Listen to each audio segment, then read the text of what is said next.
And who is she? I don't know. Ask me 5 minutes after I proposed. Andrea Martin, welcome to Whitman High. Let's see. You have homeroom with Mr. Dixon, English with Miss Johnson, science with Mr. Gerard. Oh, I don't see any basic biology here. I never had any.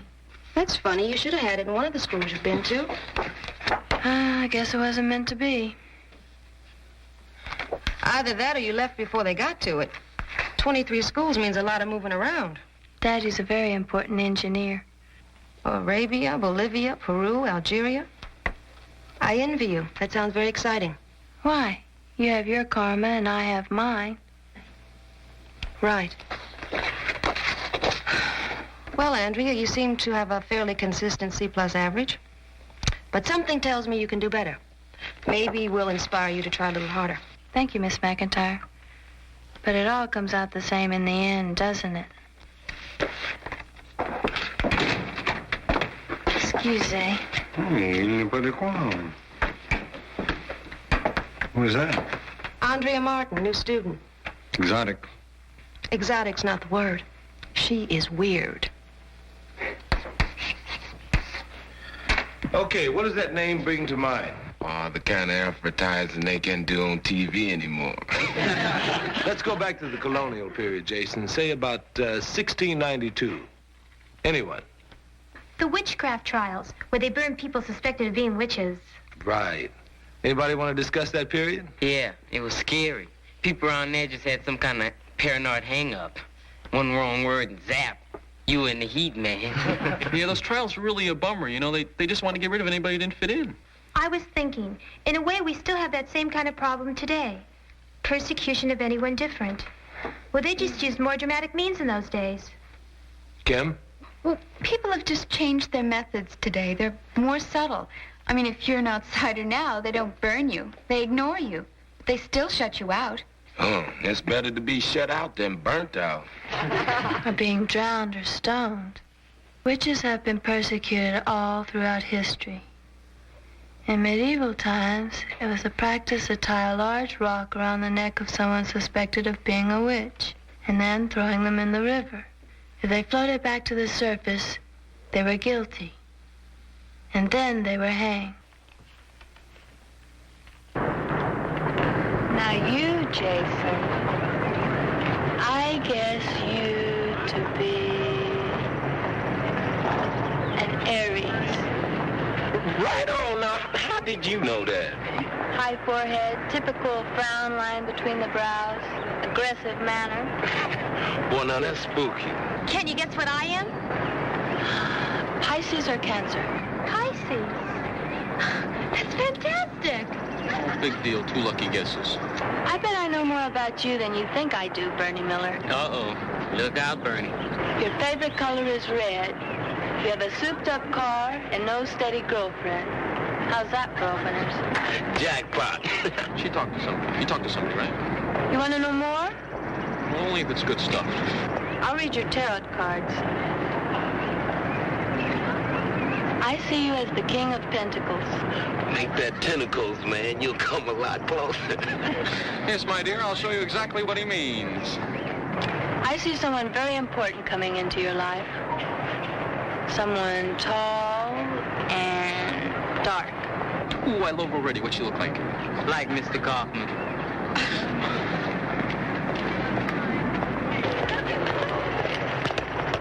What do we got here? The Walt Whitman Gypsy Tea Room? Andrea's reading cards, Mr. Kaufman. Let her do yours. Fortune telling is not allowed on campus. How come? Well, believe it or not, there's a Board of Education rule and a city ordinance. Better put the cards away, Andrea. That's okay. I don't need them anyway. Well, back to the learning tree. Have a nice trip, Mr. Kaufman.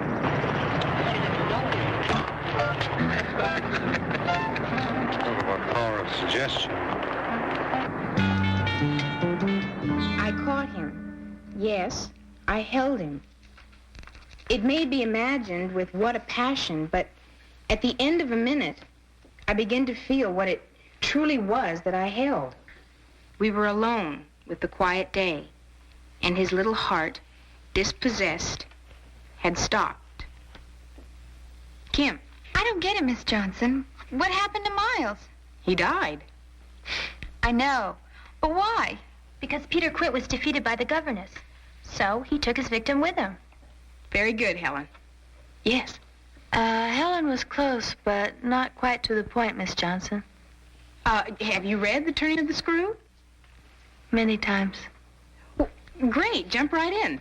Well, the real point is that Peter Quint's powers were revealed. And in the occult world, that can carry serious consequences. I mean, she never answers a straight question.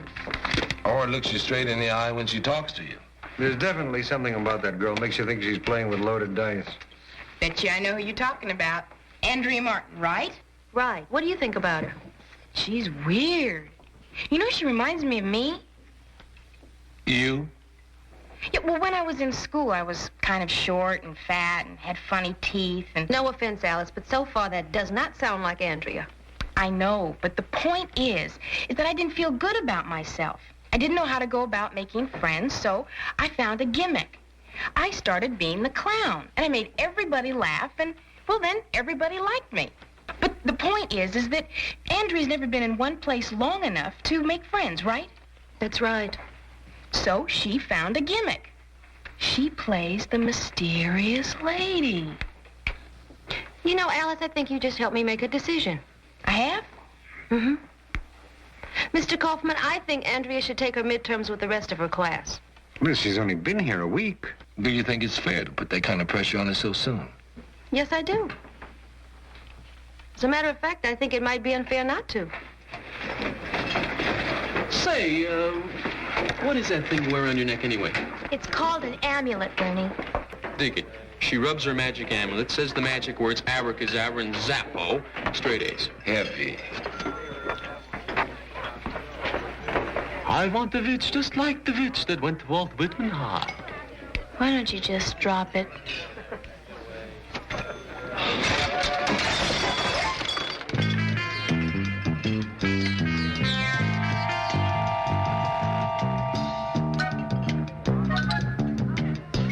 That was really a spooky coincidence in the cafeteria, wasn't it?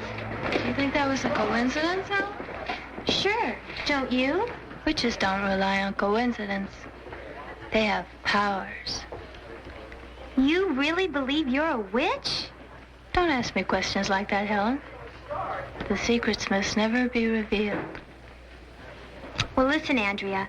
I just wanted to say that, well, I know you're in a tough spot about midterms and everything. Kim and I have all the notes.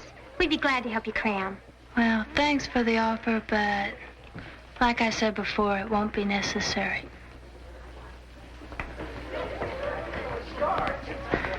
Hey, Dad, what are you doing here? I have some great news, baby. I just couldn't wait to tell you. Oh, I hope it's a red.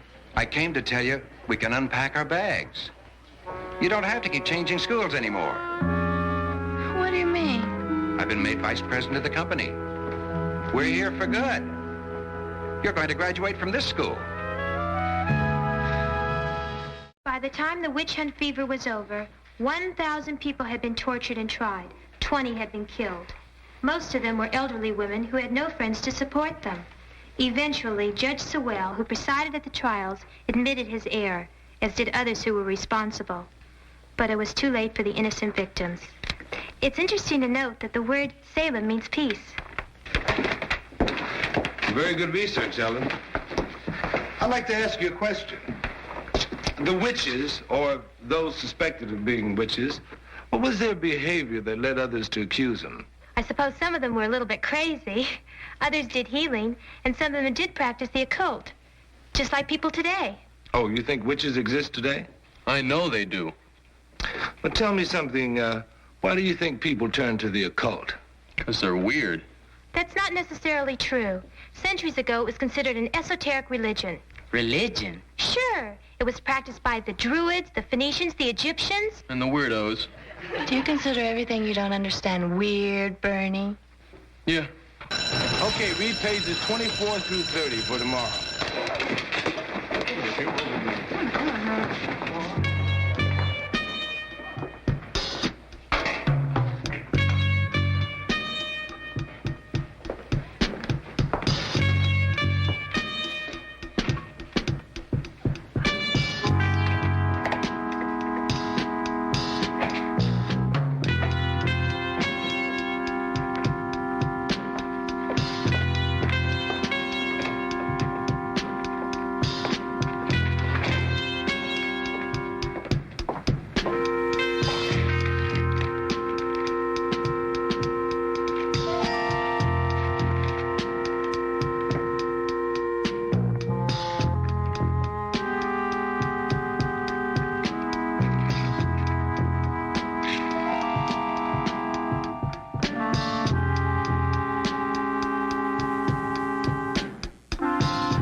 teakwoods, cedar, orange citron.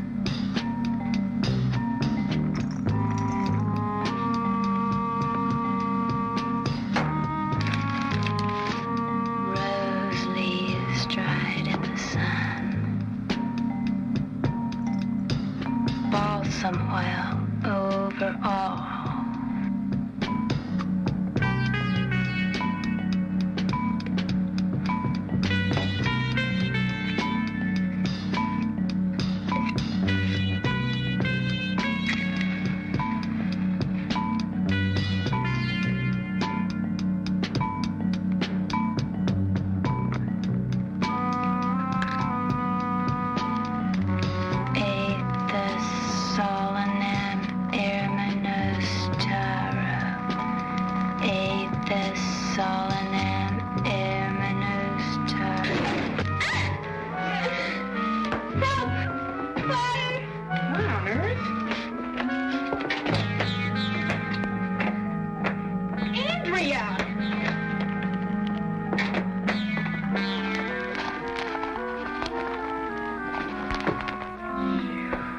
Sorry, Miss Johnson. What were you doing? It was a spell from an ancient book of magic to make someone change his mind. Your father? Is this about exams, Andrea? I mean, is that what you're afraid of? I'm not afraid of anything. It's just that I don't want things to change, that's all. Father and I were gypsies. We roam all over the world. I don't want to stay here and pretend I'm like those children out there. Aren't you? Of course not. I've seen things that they couldn't even imagine. Maybe so. But they've done some things that you haven't done before. Yeah, like what? Like hanging in there when the going gets rough. Like, working on relationships.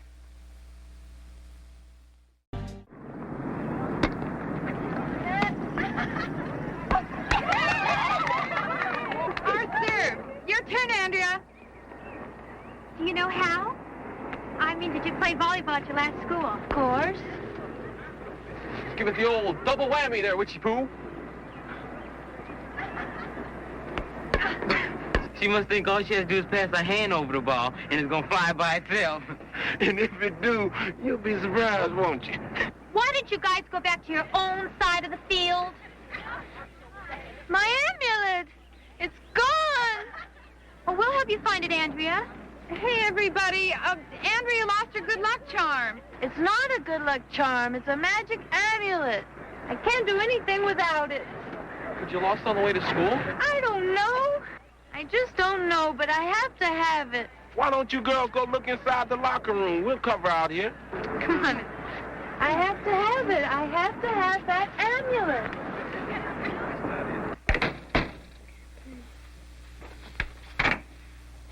I've come for transfer papers, Miss McIntyre.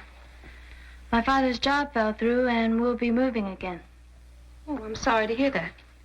Yes, well, we're going to Iran. It's a fascinating country. I can imagine it is.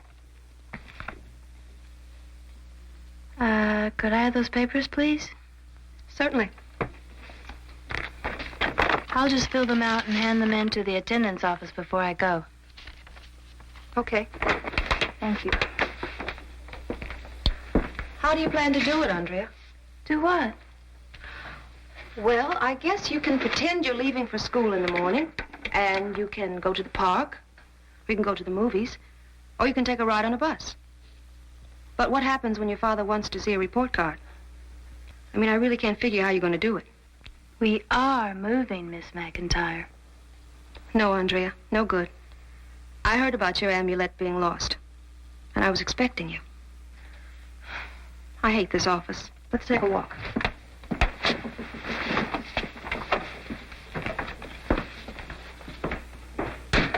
Moving around so much, I never really got a chance to know anyone, and I used to get really scared every time we had to move to a new place.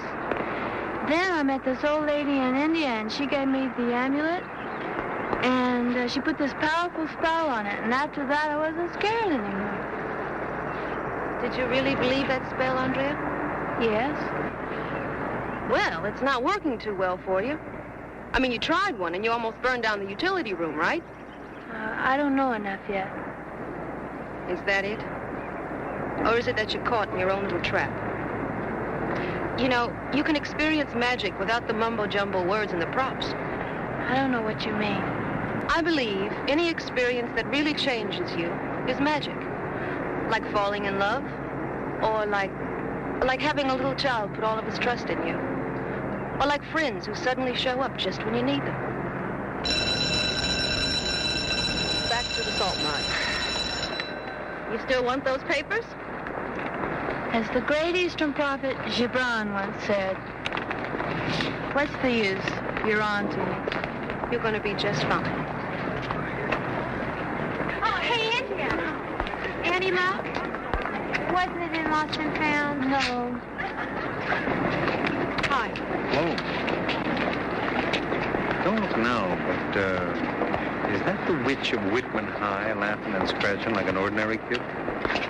Yes, it is. Helen, do you and Kim still want to help me cram for those midterms? Sure. Well, come on. We were just on our way to the library. Well, you two don't know anything about science. I better take over that department.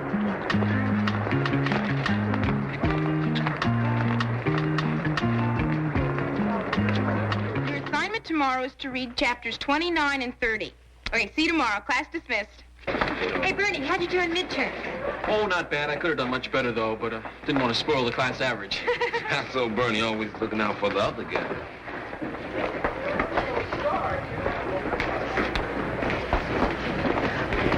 Andrea, can I see you a minute? Yeah. I'll meet you at the lockers. Okay. Congratulations. You handed in the best written quiz I've seen all year. Nothing to it, just worked a plain old ordinary magic spell. Oh? Yeah, it's called 4 Years of Reading Turn of the Screw from Cover to Cover. That should do it.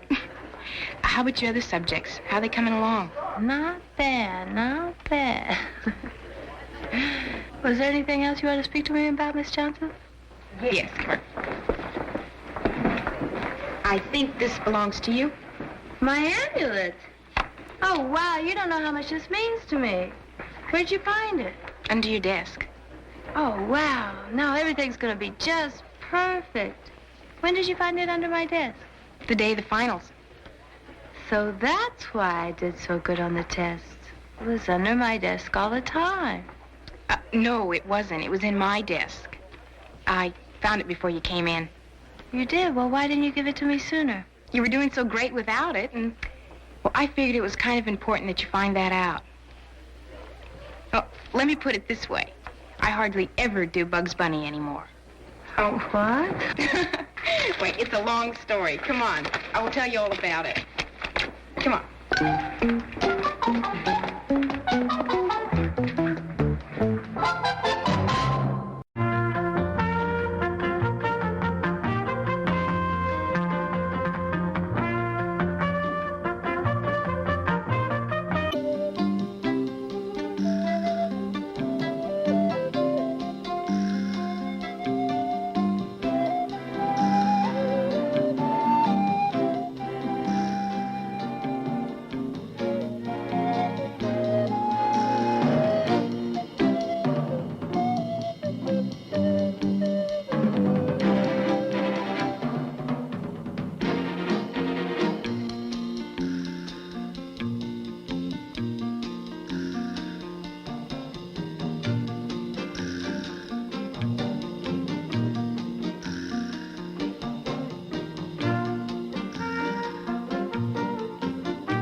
sensitivity, Charlie.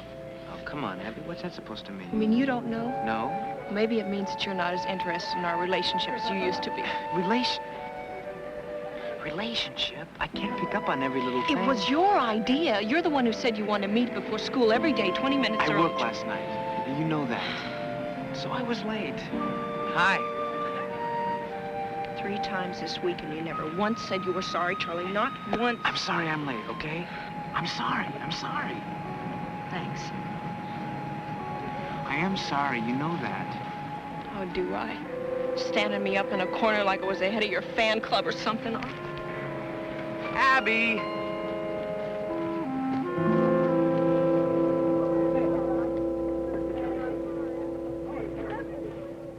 He's saying that the President of the United States was a crook. No, that's not what he said. I said President Harding's administration was crooked. Well, it's the same thing. Is it? No.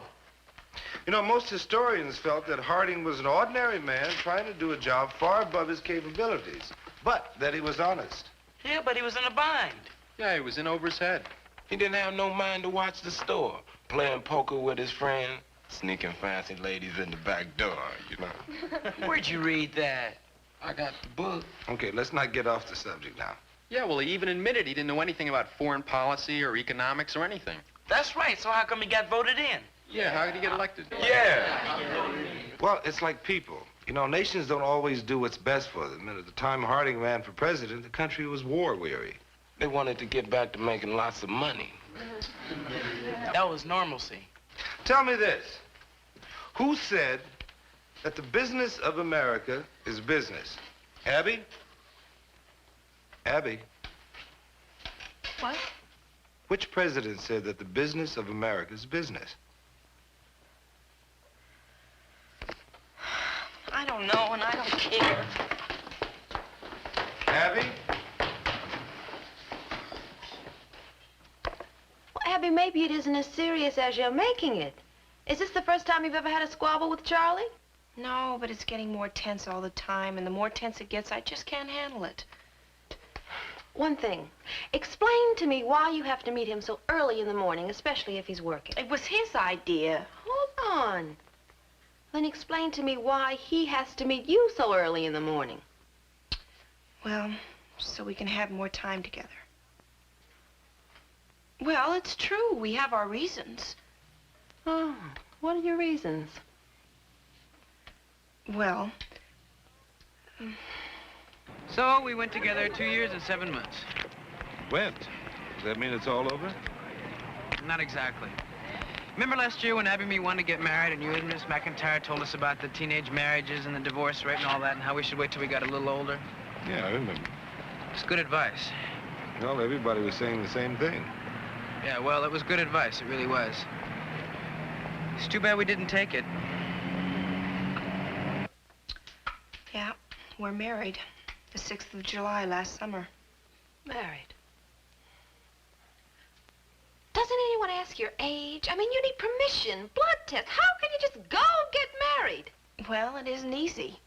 But you see, 3 days after Charlie was 18, I arranged to go on this camping trip with my cousin Fred and his wife. It's just the 3 of us. She's the same age as I am. Mm-hmm. Well, my cousin Fred is really smart. We did this whole big goodbye scene with my parents. And Fred kept saying things like, back to nature, and don't you worry about a thing, and this sort of stuff. And then we wheel out of the driveway, waving bye-bye, and 3 blocks down the street, we pick up Charlie and zap over the state line. Zap.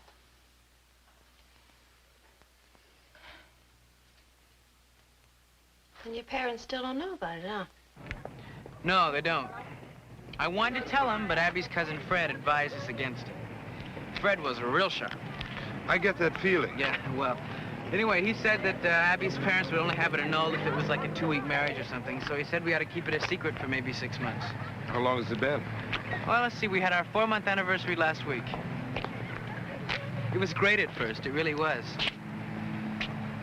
But now... And you both have been living at home with your parents all this time as if nothing had ever happened. That's right. You mean you haven't confided in either of your parents? Charlie? Abby? Are you kidding? Well, eventually you're going to have to tell them. I know. You know, I'm not a marriage counselor, but it seems to me that marriage is a difficult enough adjustment without all this cloak and dagger business. Now, how can you continue lying to your parents every day and expect to feel right? It's not like an honest disagreement. We can't tell him. Why not? You just don't understand. We can't. You know, you're both very big on love, love, love. But if you're not willing to make the sacrifices or perform the duties, what does it mean? I mean, love has to be more than whoever makes you feel good at the moment. You know what I think? I think if you ever expect to give it a chance, then you're gonna have to be honest and above board. But you don't know my mother. We've met. Yeah, last semester. Abby, what do you think? Well, I guess we have to try. If we keep going on like it is now, Okay. I sure hope you know what you're talking about. Because, man, there's gonna be some screaming and hollering. Don't do that. You know how that bugs him. You'll get yours. Marge, how many times do I have to tell you? Don't shut my saw from up here. He's married. Yeah, who to? Abby Daumier. The one with all the big words. I told you about him going steady. Shut up, Marge. She's a cute one, huh? Yes, sir. You have to get married? Walter! No, we didn't have to get married. Well, bring her over for dinner. Walter! What are we gonna do? What do you mean, what are we gonna do? Well, he's only 18. It doesn't even have to be a divorce. I don't want to get a divorce. If we just get a lawyer. We're not gonna pay no lawyer. He's ruining his life. It's his life. Well, what about college? I mean, he's not gonna be able to go to college. He don't have to go to college. He's a good mechanic and he's a fair to middling carpenter. Get a job. I will.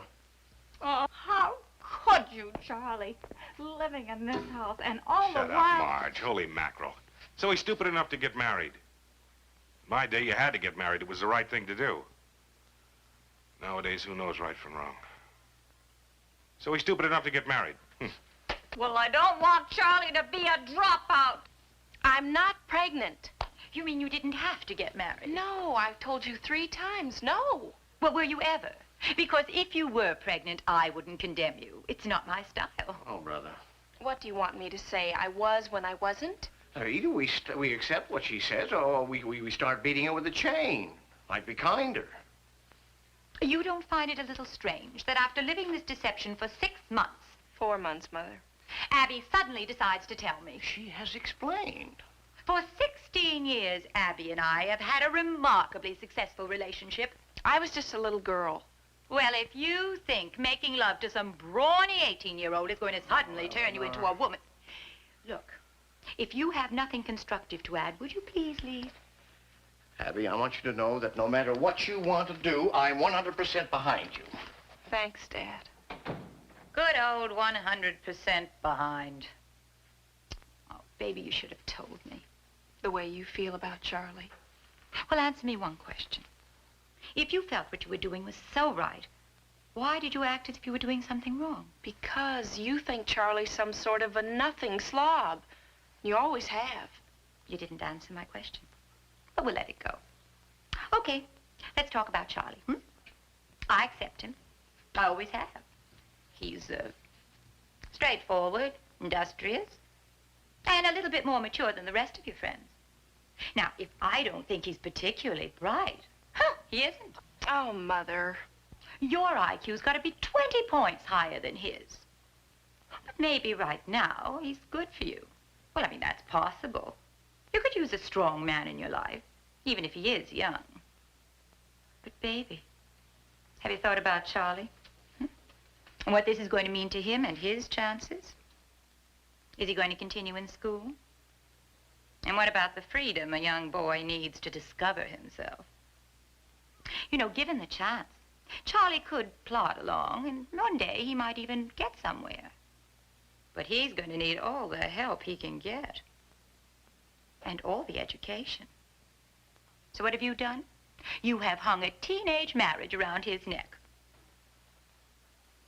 And don't tell me it wasn't your idea. It was both our idea. It was. Oh, Mother. Well, these days it's no great big tragedy. You're not pregnant. We can get an annulment, no problem. Mom, I want to think about this. Of course, dear. It's your decision.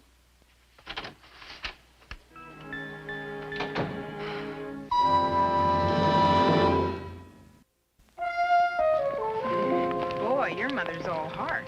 Alice, that's a parent. Oh, I'm sorry. That's all right, I know. But my mother is smart. She really is. Maybe what she says is true. That I'm selfish, and he's too young, and I'm ruining his life. Don't you think you should talk that over with Charlie? Yeah, to just stop seeing him without any explanation. Well, that seems so cruel. But I haven't talked to Charlie alone for 3 days, and if I start now, I'd just go to pieces. I know it. Do you really think you're doing the right thing? Well, I don't know. I don't want to ruin his life. I just feel terrible. Abby, I really think you should talk to him. Yeah, I know. When it hurts, I always know I'm on the right track. Well, then I guess I'm on the right track. Mr. Dixon? Oh, hi, Charlie. Yeah, I'm sorry to disturb you. You got a minute? Sure, come on in.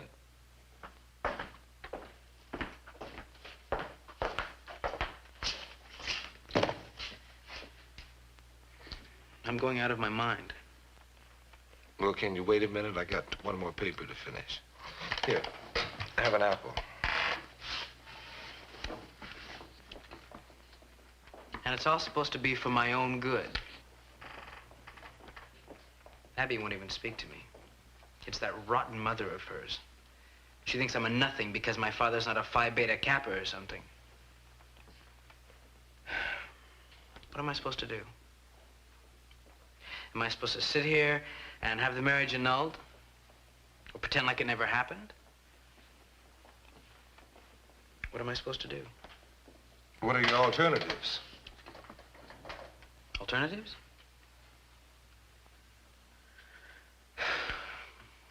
Well, we could have the marriage annulled and I could never see Abby again. Mm-hmm.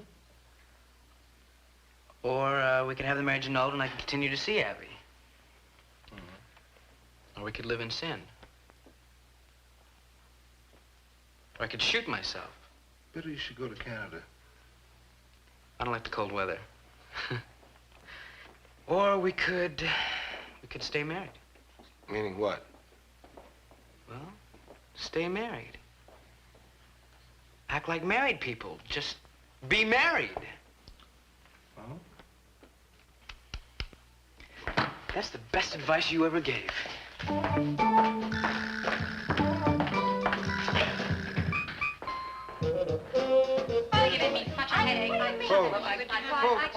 Could we just, could we calm down a bit, please? But kidnap? My Charlie never kidnapped anybody, huh? My daughter has disappeared. Oh, Eleanor, your choice of words. Oh, if for once, just once, you could face up to any mess. Folks, could we confine ourselves to the issues involving the school? This does involve the school. When two married students decide to set up housekeeping that is outside the jurisdiction of the school. My daughter has disappeared. Oh, Eleanor, please. The point is, without your two teachers and their meddling, there never would have been a marriage or an abduction. Abduction? If it weren't for these two teachers, things would be a lot worse, Mrs. Domain. A young girl is forced to run away from home before the age of consent. What would you call that? What is she saying, Walter? I'm not blaming Charlie. I'm just saying that youths from the working class mature at an earlier age. Sexually, I mean. What does she mean, Walter? Nothing against Charlie, Marge. Can we get back to the problem, please? What about your daughter and her skirts all the way up to her hips? How about the way she sits, huh? Shut up, Marge. I think we're having a conflict of values. I never meant to say that the morality of the professional classes was any better than any... Eleanor, please. If discussing the fate of your missing daughter is of no interest to you, why don't you leave? Abby has been gone for 3 days, Eleanor. At least she has phoned every day. She is not missing. She is not kidnapped. Well, I don't know where she is. Now, can we get back to the issues? The issue is, without the support and advice of these two teachers, none of this would have happened. That's true. What do you people know about a boy like Charlie? Marge, shut up. Mr. Kaufman, may I say something, please? Please. Mrs. Daumier, last semester when Miss McIntyre and I gave the kids some facts on teenage divorce rates, you were delighted. Oh, well, that was a little different. The point that... We didn't recommend anything to them then or now. We befriended them. We never told them what to do. Except when we learned about the marriage. We suggested that they go to you and tell you about it. Well, you haven't got any right to talk to them about getting married and those things. Marge, shut up. Mr. Morano, would you please refrain from saying shut up to your wife? She's my wife. That is not the point. It is a male put-down. Oh, I don't think so. Mr. Kaufman, you have my number at the office. If you need me for anything, I just let me know. Mr. 100% behind. I'm not for this woman's lib and that stuff. Neither am I. As I said before, legally, there is nothing the school can do. I am aware of the legal implications, Mr. Kaufman. All I want is to find out where Charlie is hiding Abby. And if I don't find that out, I'm going to take the three of you before the Board of Education. Pleasing as that prospect may be, Mrs. Daumier, I don't know what good it's going to do because, as I said before, I don't know where the youngsters are. Mr. Dixon? No. Miss McIntyre? Yes, I do know where they're living. Liz. You see? Charlie's 18. The school has no jurisdiction over him. He's dropped out. Abby wanted me to have the address in case of an emergency. The only reason they're being so secretive about this whole thing is because they're afraid Mrs. Daumier will call the police. If she has Charlie arrested, I'll have her arrested. Marge, shut up. I don't want to have anyone arrested.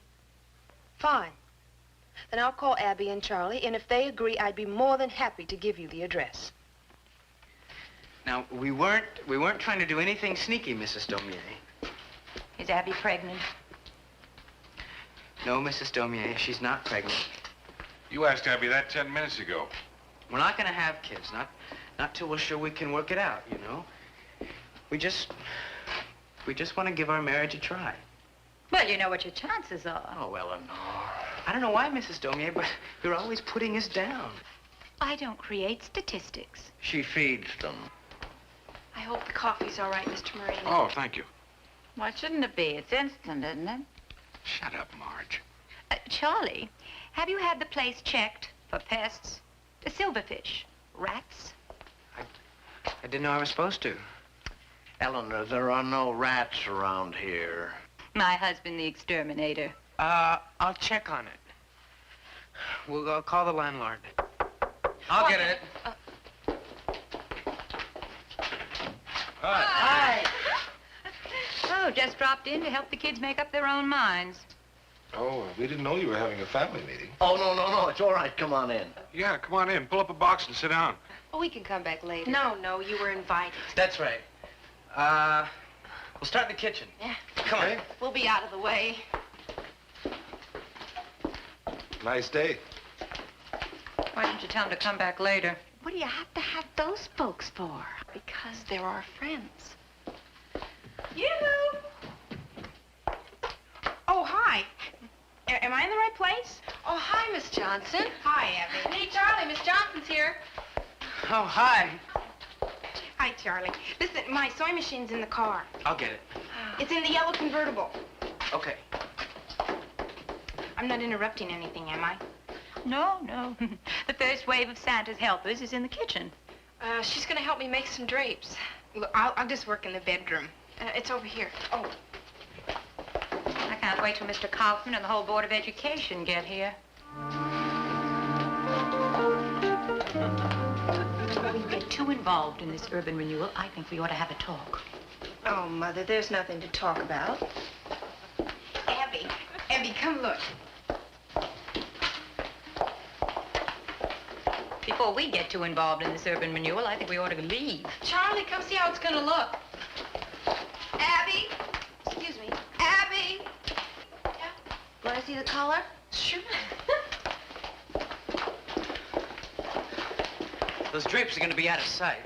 Charlie, look at this. Supposing, for the sake of argument, we accept this marriage.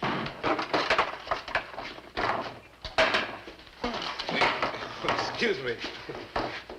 I found the caulking. Charlie, you should give that to Liz. Excuse me. Maybe we in-laws should go sit on the lawn. They haven't got no lawn.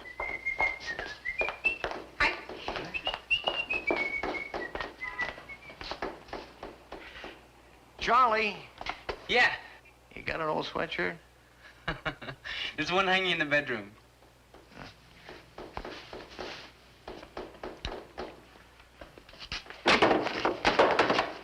All right.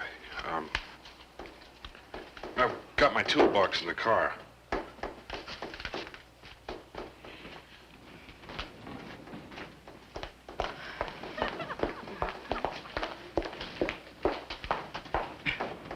Well, maybe we ought to go get a couple of loaves of white bread and some cold cuts and mayonnaise. A little fruit punch? Yeah, and some mustard and bologna and Swiss cheese, liverwurst. Well, I suppose we should be doing something. We go look for a good delicatessen. I noticed a big supermarket. You know, I'm pleased that you feel it's best to take a positive approach to this quite frankly unhappy situation. Sure. Of course, I hate to see Charlie drop out of school, but... Of course, he's ruining his life. But I feel we're doing the right thing, pitching in and helping instead of just being critical and negative. That's right. You know, Mrs. Moreno, you have a surprising amount of good common sense.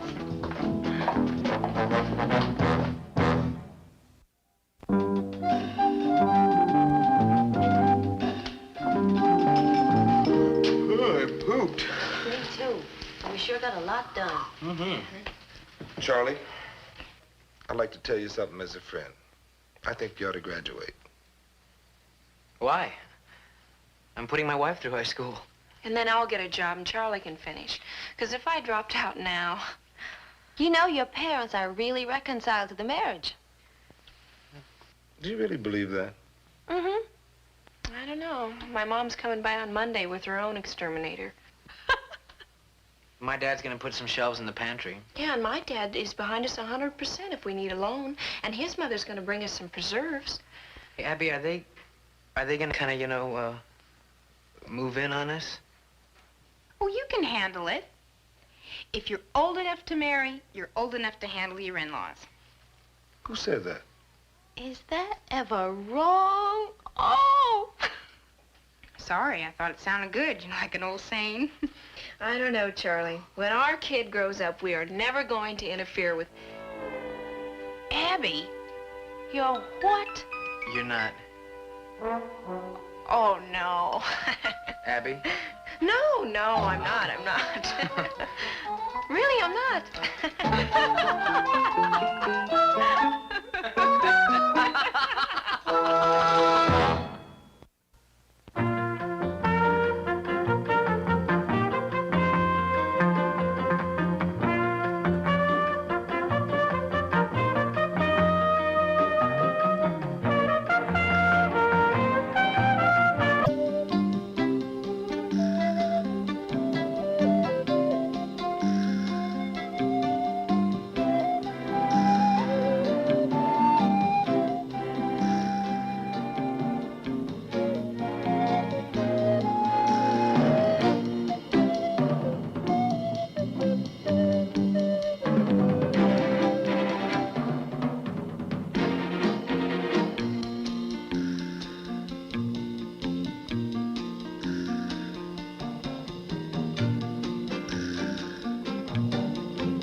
wish they would. I wish they'd stop. They will once they get used to you, if they get used to you.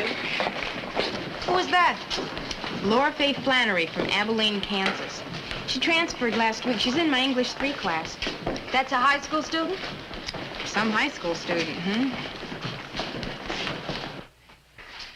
When I was 1 and 20, I heard a wise man say, give crowns and pounds and guineas, but not your heart away.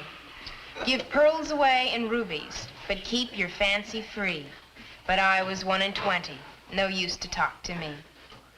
When I was 1 and 20, I heard him say again, the heart out of the bosom was never given in vain. 'Tis paid with sighs of plenty and sold for endless rue. And I am 2 and 20, and oh, 'tis true, 'tis true. Now, what is the poet saying? Jason? That's an easy one. What the man is saying that it's cool to mess around long as you don't take it serious. Yes. Good, Jason. Anybody else with a more orthodox interpretation? Laura Faye? Or do you prefer to be called Laura? Why don't you try gorgeous? Try girl. Laura Faye'd be just fine. She sure is. Come on now, that's enough of that. Go on, Laura Faye. Well, it's really a very straightforward poem. Mr. Hausman is investigating an attitude that's universal with young people.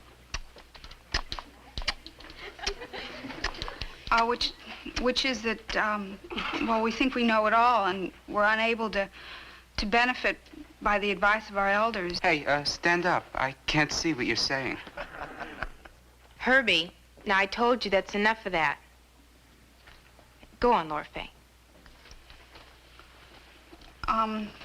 Well, until it's too late.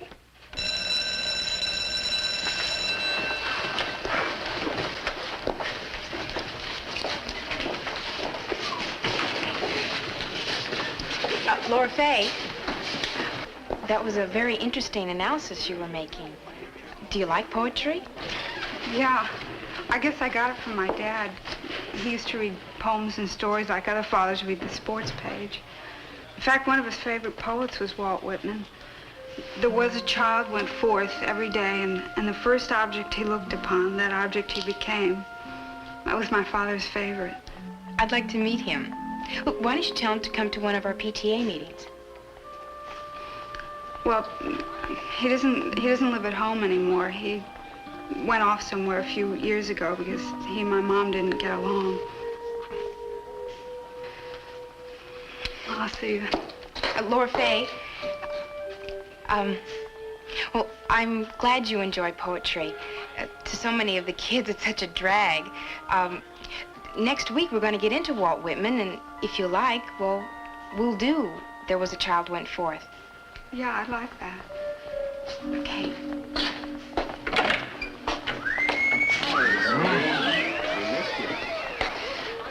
So what do you say, Pete? You got 4 young geniuses for me? Well, if you want a couple of bright kids, I might be able to help you out.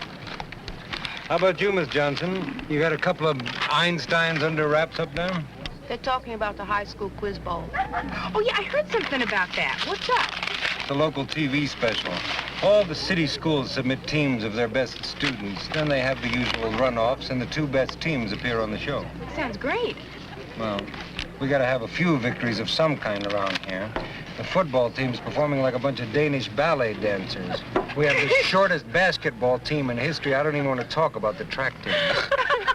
If we don't at least get an intellectual victory, I'm going to have to go to the next high school principals meeting incognito. Sounds neat. What'll you wear? Will you give me my jacket? Sure is. What's going on back there?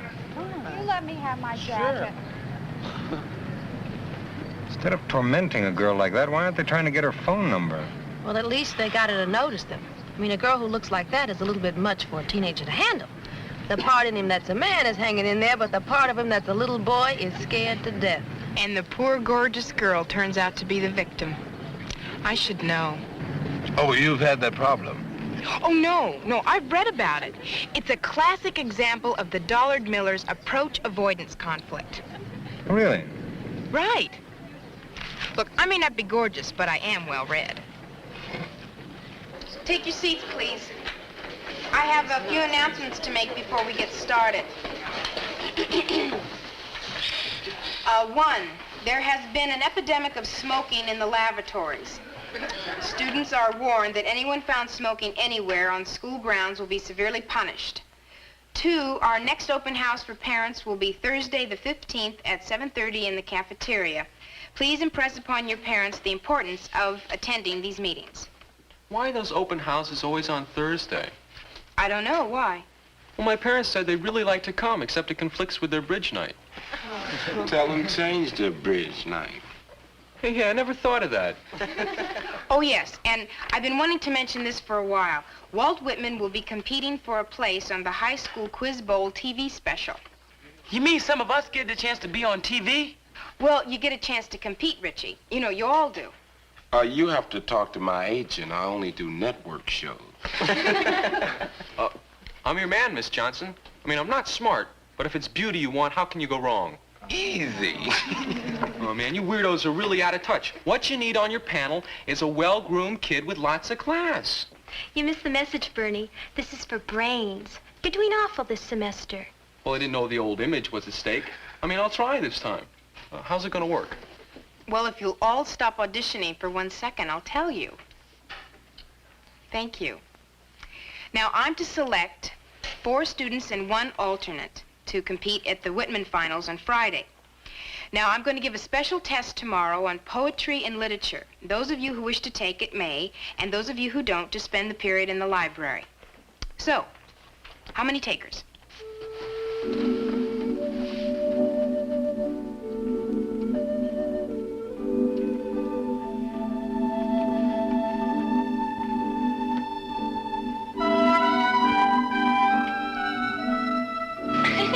Boy, that English class cracks me up. Laura, are you really going to take that dumb test? Sure, why not? What for? I don't know, to see how much I know, I guess. But what's that got to do with anything? Boy, if I had your looks, I'd be making a fortune modeling or doing commercials or, you know, something. You could have anything you wanted. Well, I don't know what I want, but you sure sound like my mom. I think the reason why she brought us out here is because she thought I could be a movie star or something. Well, face it, dingbat, you got it. Why waste it?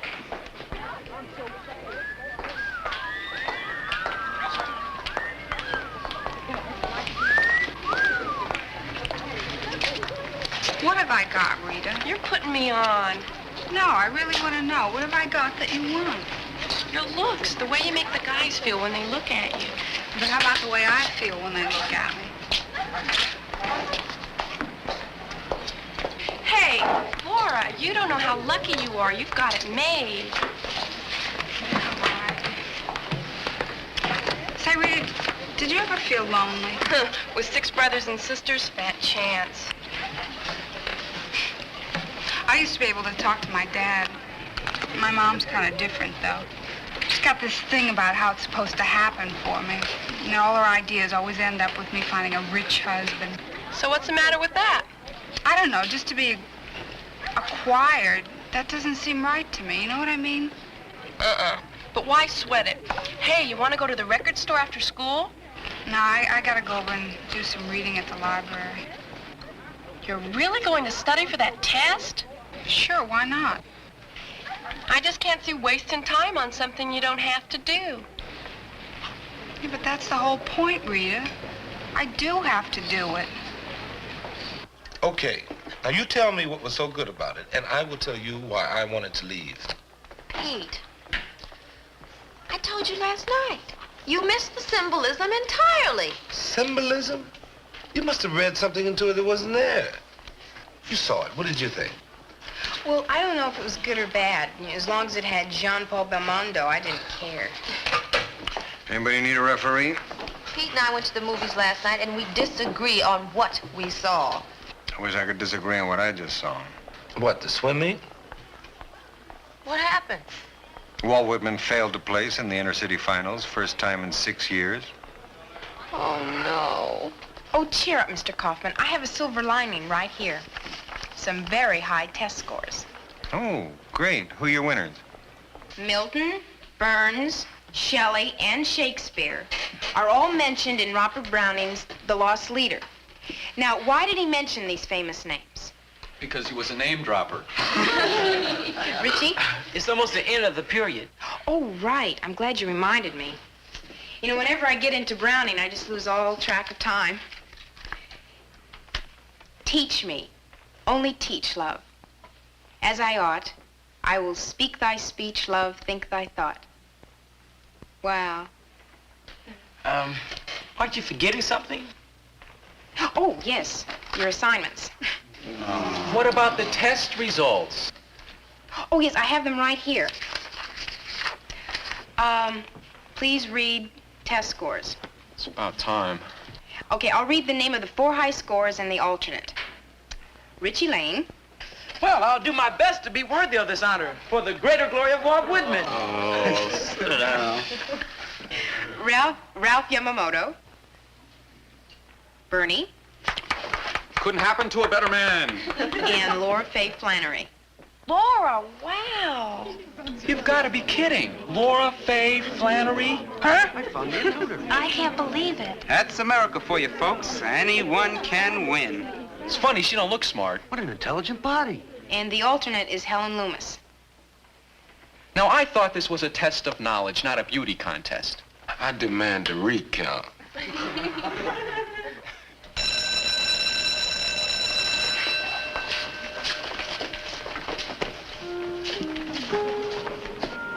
Will the winners please come up here? We'd better go over the requirements for the qualifying finals. What will be required of you, my dear, is a shorter skirt and a lower blouse. I changed my mind, Miss Johnson. I don't want to go into the final. See that? She's too sensitive for showbiz. Which is more than I can say for you.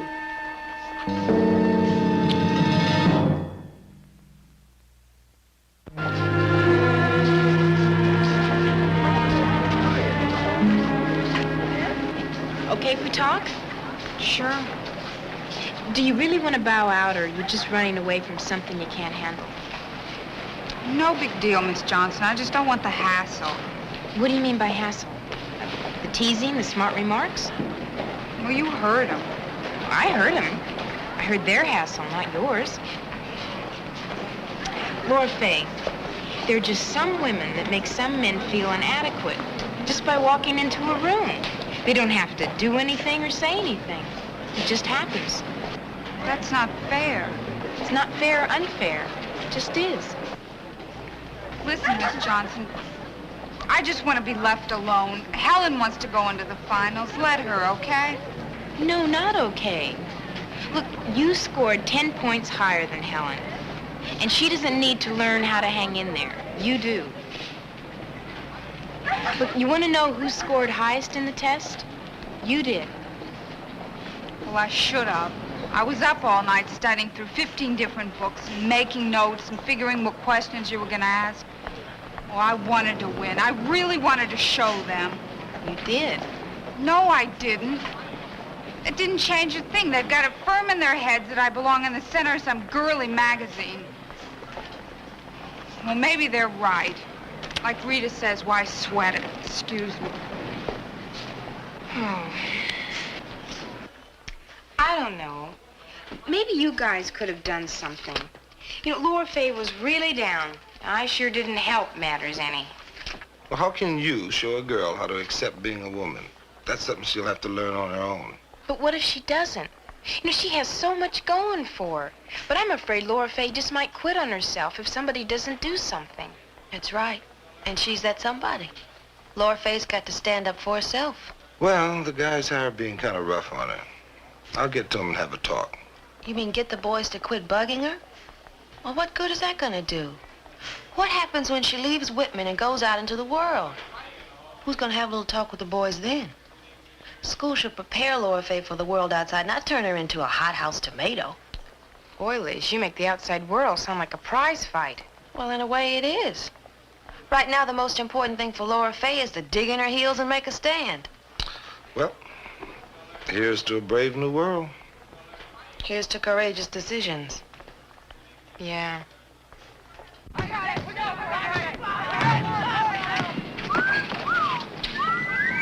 fan club is out. Don't encourage her. Oh, Laura, don't be so weird. Hi, Bernie. I don't understand why you get so bent out of shape every time you get a compliment. Hey, Laura Faye, you want to play on our team? Hey, Rita, how come your gym suit don't fit like Laura Faye's? We did the volleyball court. The body, beautiful. Why, folks, as I live and breathe, it's Aphrodite herself. I got it! I got it! Oh, it's okay, Laura Faye. Here, no basketball, Laura Faye. It's all clear. Well, maybe it was a pigeon. Please leave me alone. No, you're okay, Laura Faye. You're okay, Laura Faye. You're okay, Laura Faye. I touched her, I'll never wash his hand again. You're okay, Laura Faye. You're okay, Laura Faye. You're okay, Laura Faye. You're okay, Laura Faye. You're okay, Laura Faye. You're okay, Laura Faye. You're okay, Laura Faye. Hey, you You're guys. okay, Laura Faye. Stop it. You're okay, Laura Faye. Please, just leave me alone. I hate you. I hate all of you. Stop. Laura. Boy, she really got sore. Oh, well, you know chicks, no sense of humor.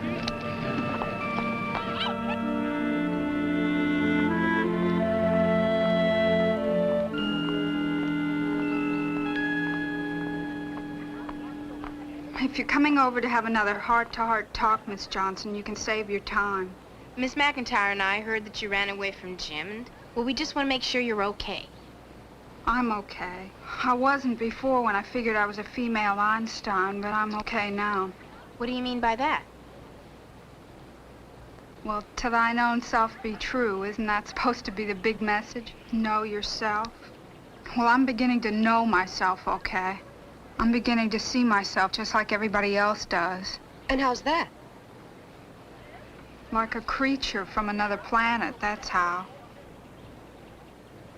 And don't expect me to go on with that TV quiz thing, because I won't. My mother knows this modeling agency that wants to sign me on. I can make a lot of money. I think that's a good idea. You do? Sure. Models make money, they wear beautiful clothes, and they get their pictures in magazines, so why not? Well, right. You know, I hear TV commercials pay quite well. I read where a girl made $500 for a half a day's work. Exactly. I mean, what good is it me trying to be a brain when all anybody ever notices is my body? And youth and beauty don't last forever. You might as well cash in while you can. If everybody thinks I'm just an object to stare at, well, that's what I'll be. Sure. Why make trouble for yourself? It's a lot easier to fall into what people think you are than to be what you really want to be. And you probably weren't interested in being anything but a model anyway. A girl who looks like you, it would be silly. I mean, no wonder the boys were laughing at you. Were you thinking of going on to college? Yes, as a matter of fact, I was. To study what? Literature, mostly. Were you thinking of teaching? I thought I might. What? Tell us. Well, I thought I might be a college professor. A professor? A girl who looks like you? Well, what's so funny about that? Alice, can you imagine Laura Faye walking into a meeting of the, Literary Guild? I can't. Frankly, I can't. I mean, that old society just might never be the same. Well, might be worth seeing.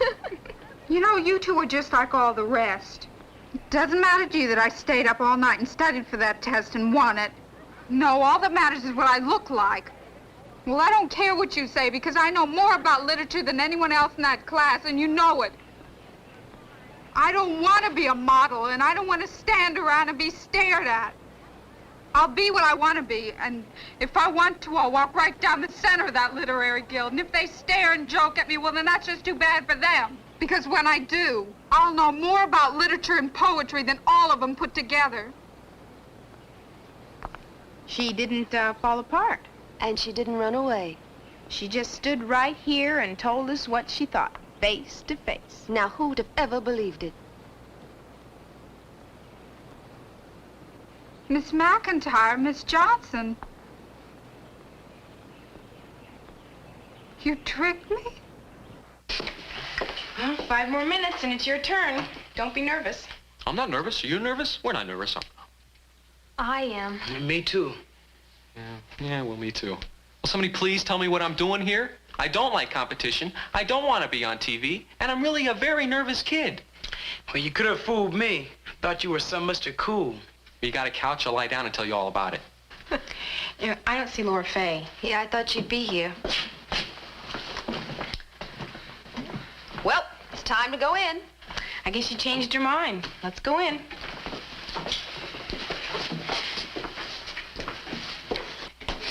I don't know if I can go on without my inspiration, Miss Johnson. Without Laura Fay at my side, I'm afraid I'm just doomed to mediocrity. Here I am, Bernie. We were afraid you weren't coming.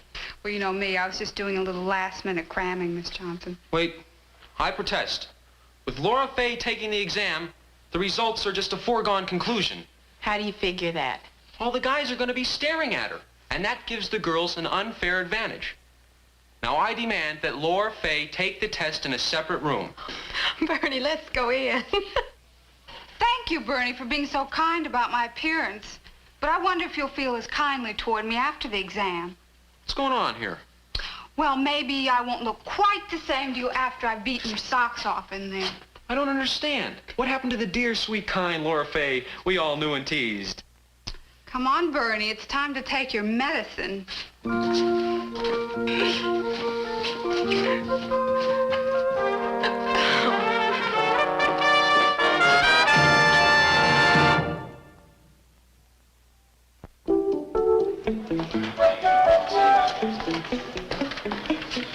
Oh, wow, is that it? That's it. Guess what? What? 2 from your class. Oh, that's great. Aren't you proud? Yes. Oh. Richie, you're going to the city tournament. I know, so is Laura Fay. Oh, Laura, it's so super. I just know you're going to end up on TV. What'll you wear? Something sexy, of course. Congratulations, Laura Fay. It's really great. Thanks, Bernie. I'm sorry you couldn't be with us. Well, very interesting, but strange. See you later. Hey, who is that blonde? Oh, that's Laura Fay Flannery. She's the smartest chick in school. Oh, yeah? No kidding.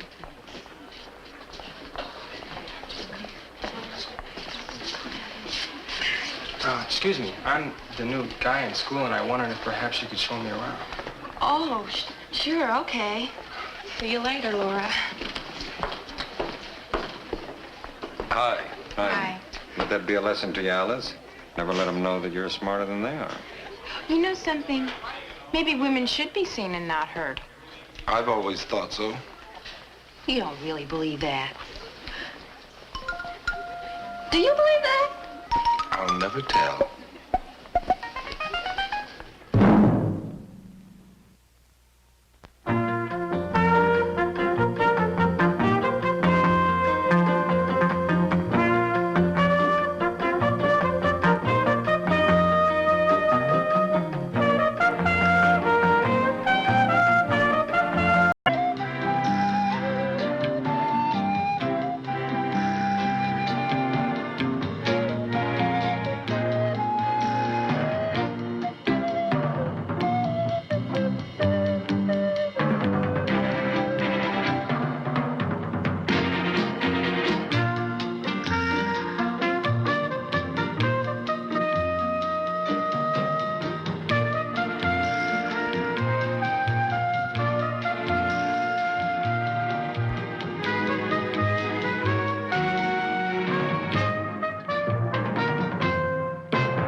Room 222.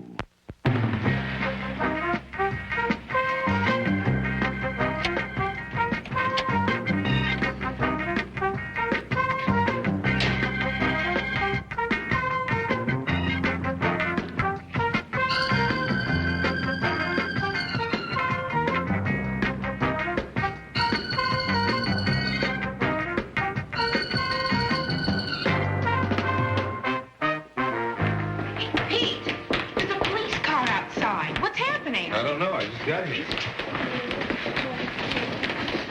Hey, Hey, Mr. Dixon, the place is crawling with the bug. Somebody started the revolution without me. I doubt it, Jason, but as soon as I find out, I'll let you know. Okay, when you do that, man, because I hate to be the last one to know. I just wonder. Sorry, no one allowed inside. What's going on? Sorry. Miss Johnson, sorry, just Pete.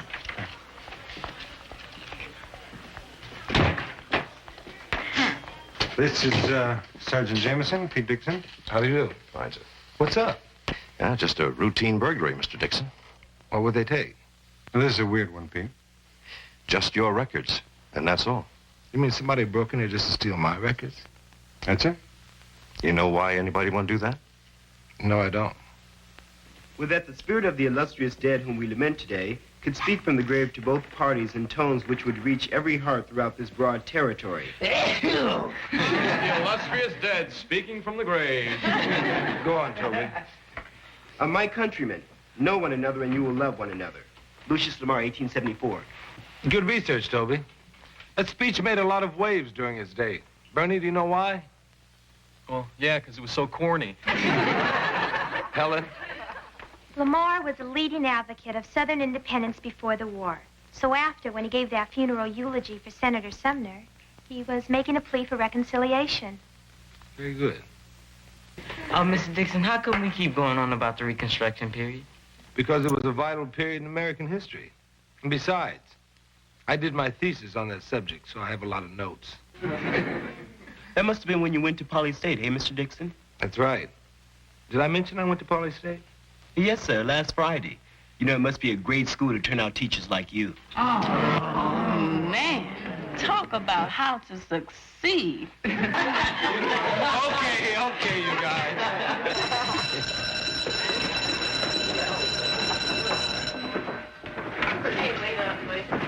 Good work, Toby. Pete! I've been looking for you. What happened in Mr. Kaufman's office? Oh, just a small routine burglary. Oh, is that all? That's all. Oh. Excuse me. Toby, can I see you a minute? Look, I know how it is to be in a brand new school. The kids give you a lot of jazz, but don't worry about it. You're doing all right. Thanks, Mr. Dixon. I don't want to come on corny, but I can really identify with you. Well, feel free to ask me any questions. Are you married? Married? No. Ever been married? No. Then I guess you don't have any kids. Well, it follows. Mr. Dixon, do you have any particular distinguishing characteristics like flat feet? Flat feet? Well, I know it sounds kind of funny and all, but see, we're studying genetics in Mr. Gerard's class, and it's all about how certain characteristics pass down from generation to generation. I mean, it's really kind of interesting. Do you? No flat feet. Left or right-handed? A little of both.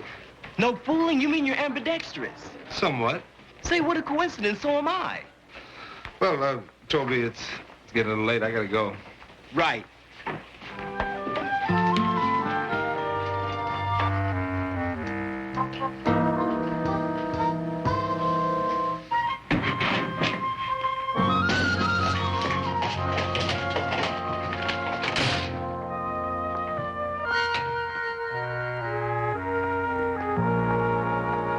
Congratulations. How does it feel to be the new mystery man of Whitman High? Uncomfortable. I don't know how you can be so cool. I mean, I'm blowing my mind trying to figure out who would want to steal your records. Well, maybe they wanted to find out whether or not I had flat feet. Are you being funny? No, that's what Toby Ellis asked me today. The new boy? Mm-hmm. He asked me a whole string of personal questions that you wouldn't believe. Now, that is really weird. He's been pumping me for information, too. Like what? Well, did I know you before here, and did I go to Poly State with you? And what'd you tell him? Told him I didn't know you before here, and I didn't go to Poly State with you. The question is, why did he ask? I don't know. Oh, Jerry. Hi, Pete. Liz. Do you have a new boy in your class named Toby Ellis? Yeah, good student. How's he doing in genetics? We're not in genetics. That's Earl Dorff's unit. We're in basic biology. Oh, yeah, I forgot. Yeah, well, thank you anyway. Thank you. What was that all about? Simple. Toby Ellis is either taking 2 different science classes during the same period, or he's working for the FBI and I'm suspect. Oh, Pete, come on. Now, I think we're all getting just a little paranoid.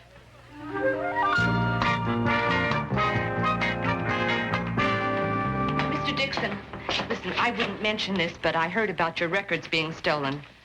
A funny thing just happened. I was out of the infirmary for a few minutes, and I heard a noise in the other room. When I came back in, the file cabinet was open, and I found this on the floor. What is it? Medical history, blood types, things like that. Yours? Mine.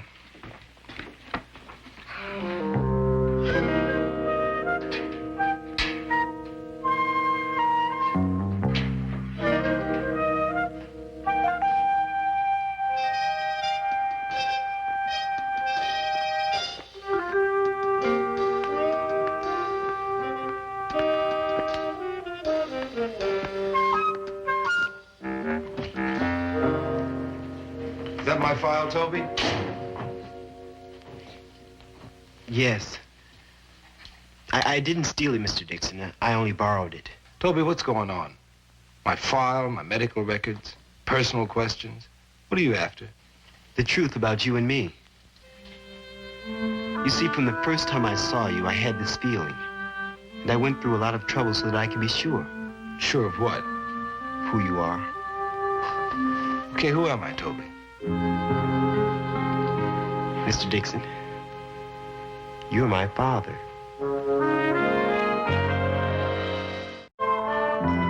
I said you're my father. It's true, Mr. Dixon. I checked it out pretty carefully. Well, in that case, you have some information that I don't have. Would you mind explaining it? Well, I'm sorry. I know it sounds pretty far out, and it's a shock and all. But you see, I'm adopted. And I didn't know until last week. I mean, my mom and dad have really been great to me. And they said they wanted to tell me before this, but they never did. Well, when we moved here, you know, new people and all, they finally told me. And you started wondering? I mean, it's all I've been thinking about. Like, who am I really? Where did I come from? You know what I mean? And then they told me about my real mom. She went to Poly State when you did. Oh, I see. But my mom never said anything about who my father was. She was real young when she died. So when I saw you, something clicked. I mean, some of the kids even said that I looked like you, Mr. Dixon. Did they, Toby? Or was that just in your mind? No, they did. Even I can see it. And then you mentioned you went to Poly State. And I checked out all the details real carefully, all of it, Mr. Dixon, and it all fits. Blood type, physical characteristics. Toby, that's just coincidental. No, it's not. My dad was a student at Poly State when my mom was there. Now, there were only a few black men enrolled at the time, and I saw their pictures in the yearbook. You're the one I look like. My mom was Betty Rivers, Mr. Dixon. I never knew her. Well, I didn't expect you to be thrilled with the news, but I didn't figure you'd deny it either. But I understand. It takes some getting used to. Toby. But there's one thing I want you to know, though. I don't care what you've done in the past.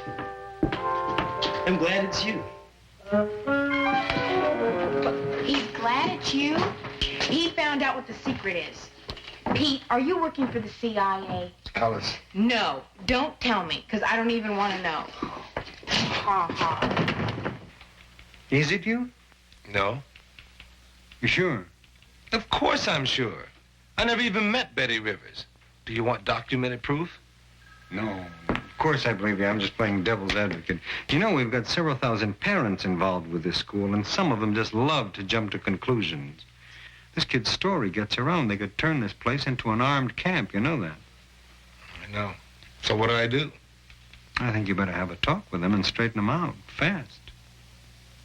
Poor kid is obsessed with the idea that I'm his real father. Oh, that's a sticky one. Did you go to school with his mother? I don't know. It was a big school. Pete, could it be true? Would it matter? Well, of course it wouldn't matter. I mean, it wouldn't break up our relationship, but it certainly would matter. No, it couldn't be true. It isn't true. So the Reconstruction period, like any other period following the great social upheaval, had its own consequences, some of which were as destructive as the conditions it supposedly were meant to improve. Like the carpetbaggers, for instance. Yes, they were a consequence. They were a drag. They really ran a game on the brothers down there. True. I'll tell you what. Tomorrow, let's have a discussion on the subject. Anybody want to do some extra research? I will. Of course he will. Dixon boy scores again. Thanks a lot, Jason. I consider that a real compliment. We know. Well, I got another compliment for you. Toby, can I see you a minute? Live, Daddy. This your big moment. About our discussion yesterday. Oh, don't worry, Mr. Dixon. I won't come out to the guys until you're ready. Oh, that's very wise. Because we need to have a long, serious talk. Okay, great. So I'll meet you outside. So it won't look too obvious. Thanks, Toby.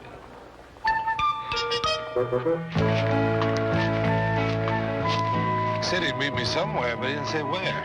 Maybe he's by the car. Oh, don't look now. He's not by the car. He's in it. Hi, Dad. Oh, boy. Toby, what is your suitcase doing in my car? Oh, well, I'm ready for our talk. You had to pack for it? Yeah, well, I plan to stay. Stay where? With you. With me. That's what he said. Liz, Oh, no. This one's on you. Bye, Dad. Bye. Well, here we are. Yeah. Nice place you got here. Thank you. What'd you tell your folks? Oh, that I was staying with some friends overnight. A pretty big suitcase for overnight. Well, they were both gone when I left. Oh, I see. And when do you figure on telling them that you're going to move in with me? Oh, tomorrow, at the school open house. I have it all planned. I bet you do. I'm going to introduce you as my real father. Sit down, Toby.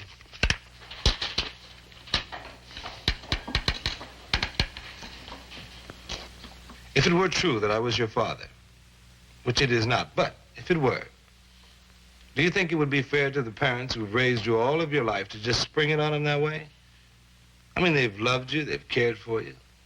Now, do you think that would be thoughtful or kind? Well, they just sprang it on me, didn't they? I mean, they waited 16 years and zap. That wasn't thoughtful or kind. It was honest. And that's all I'm going to be.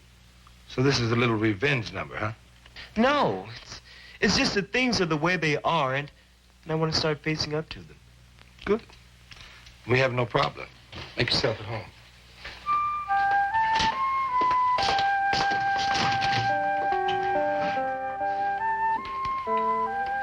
Say, where do you hang your stuff? Closet by the door. My mom was real pussy about having things laying around. Well, most women usually are. That's one of the advantages of being a bachelor. Well, I like things nice and neat. Not me. I like them loose. Boy, you must be some football player, huh? Yeah, great sport. I'm a 440 man myself. My dad and I make all the track meets. You ever go? Not much.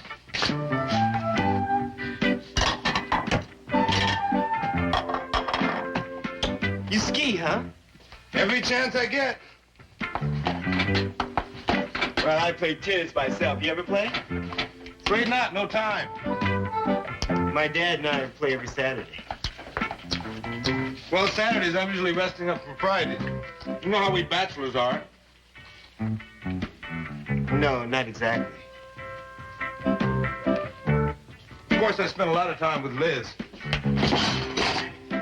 You mean Miss McIntyre? Right.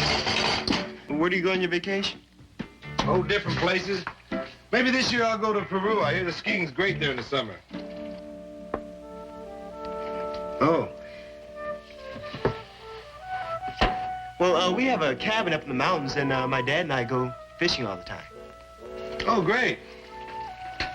Well, food's ready. It's my specialty. Oh, great. I'm really hungry.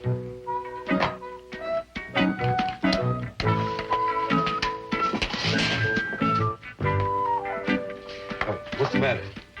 Oh, nothing. It looks great. Can I have some bread and butter, please? Sure.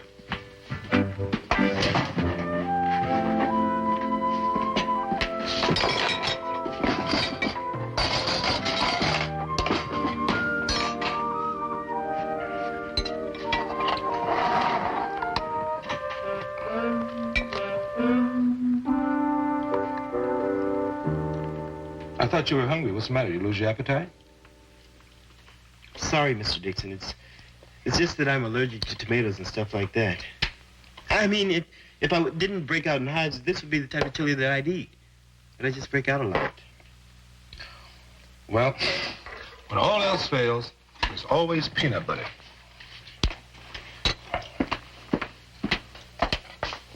Unless you'd rather have sardines. Oh, no, thanks. Peanut butter would be fine.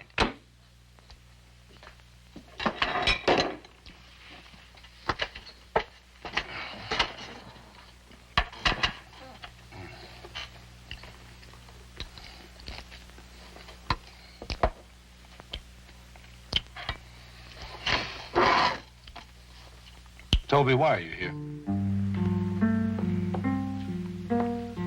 I'm not sure. I guess I just wanted to see how I'd fit in with you. Well, what do you think? I think you're just great. I mean, you're the type of father that any kid would be proud to have. Let me ask you a question. Oh, sure. Your adopted mother and father, do you think they love each other? I know they do a lot. Do you think they would love each other any more if they were related? What do you mean? I mean that love is dependent on relationships, not flesh and blood. See, Toby, being a parent isn't just having a child. It's caring for him, sharing things with him, worrying about him, and even giving him a swat once in a while. If your legal name was Dixon instead of Ellis, do you think I would be any more of, or even as much of a father to you as the man who's raised you for 16 years? Well, maybe not, but I still want my own. Okay, but think about it, okay? Just think about it.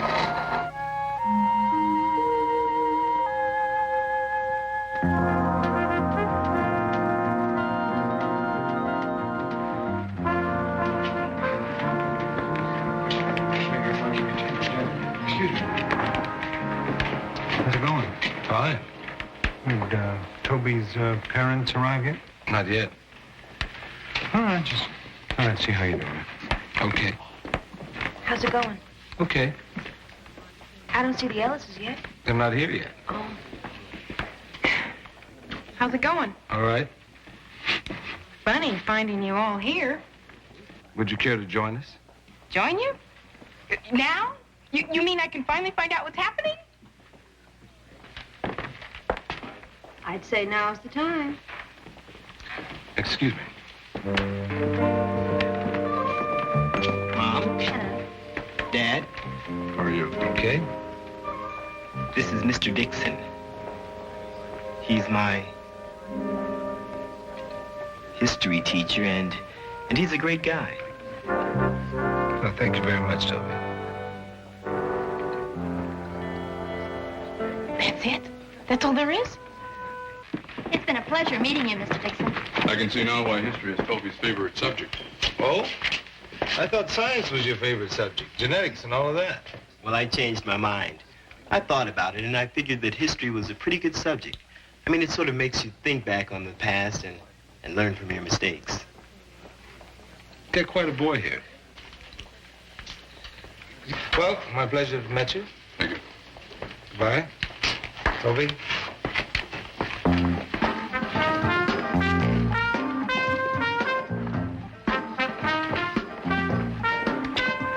Will somebody please tell me what's been going on?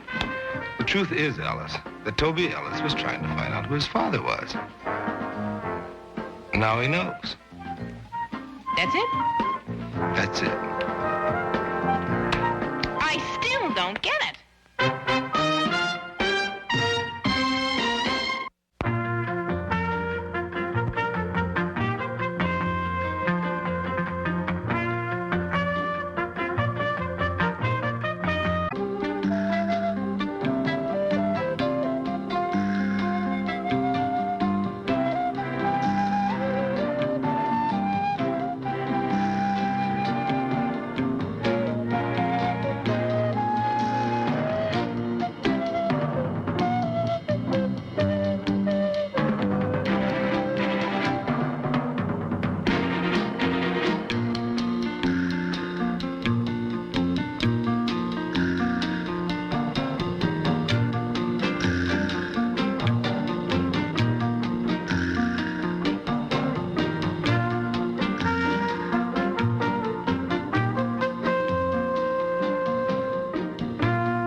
working late. Yeah, I've been helping Bernie with the radio project. I'm the new class advisor to KWWH. What happened to Pete? Oh, he talked fast and I went for it.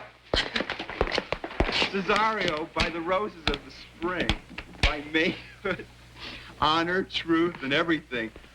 I love thee so that maugre all thy pride. Nor wit nor reason can my passion hide. By innocence I swear, and by my youth I have one heart, one bosom. I'm sorry, Miss Johnson. We just can't do it. We can't say these lines to each other. All right, all right. Thanks for staying late. We'll try it again tomorrow, okay? Oh, hi. What's that all about? Well, it's an experiment. You see, I thought it'd be a terrific idea if we did a production of Twelfth Night, like they did in Shakespeare's day. You know, when men played all the parts. It's an interesting idea. You have to remember, though, that in Shakespeare's day, men had to play the parts because women weren't allowed to be actresses. Those restrictions don't really apply here at Walt Whitman. Don't think it's a good idea, huh? No, it's interesting, but I gotta warn you, you're really asking for trouble. Don't you see how it fits the mood? And it's far out because I was really only thinking of using just music. Why? The sound effects make it so much more realistic. We can get foghorns and crowd noises, trains dripping faucets. That's really good, Howard. Good morning. Oh, hi, Miss McIntyre. Hi, how's it going? You couldn't have found me a better assistant. In fact, it's working out that I'm just helping him. Come on, Bernie. What an actor. And when we're timing, he takes all the parts. And he does them so well, I almost forget what I'm doing. Really? Had you ever acted before, Howard? No, not really. I used to think about it, but... You should hear him. He does everything. Kids, old people, everything. Oh, do tell. Do not extort thy reasons from this clause, for that I woo, thou therefore hast no cause. But rather reason with reason fetter. Love sought is good, but given unsought is better. You see what I mean? Yes, he's very good. By innocence I swear, and by my youth I have one heart, one bosom, and one truth. And that no woman has, nor never none shall mistress be of it save I alone. So adieu, good madam. Nevermore will I my master's tears to you deplore. Yet come again, for thou perhaps mayst move that heart, which now abhors, to like that love. That's fantastic. I mean, it's simple and convincing. I'm really amazed. Thanks. Will you do the part? Oh, I'd like to, but I am supposed to be working with Bernie. Oh, that's okay. We can work around it. Good, good. Okay, everybody dismissed. It's weird. You jiving, man. You swear the dude was a chick. Everybody's trying to see her. So, what's wrong with that? Nothing. I just wish I had the concessions. Yeah. Ladies and gentlemen, step up and see the freak show. You know what I can't really figure out is how you do it so good.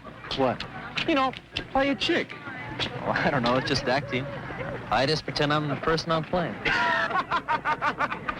Those guys really think it's funny. Yeah.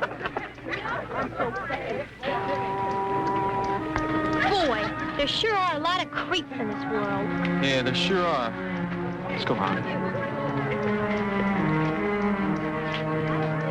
thought if we use lunch hours to work on the radio script, I'll be able to do both. What do you think, Bernie? Yeah, that's okay. Hi, Bernice. No, it's starting on you. Yeah, well, like Kellen says, they're a bunch of creeps. Listen, I'll see you at lunch, okay? Right. See you. Hey, Bernie. What? Pass it on to your friend. Hey, I'm going to pass something on to you in about 3 seconds. Hey, Bernie, what's the matter? Can't you take a joke? Sure, when you tell me what's so funny. Man, are you kidding? Hey, are you trying to say what I think you are? You figure it out. You ever seen him with a girl? So he's shy. Oh, man. You ever see him out for a sport or in a gym class? I put that all together, and then look at how he grooves on playing a girl. Now, you gotta be pretty dumb not to think he's...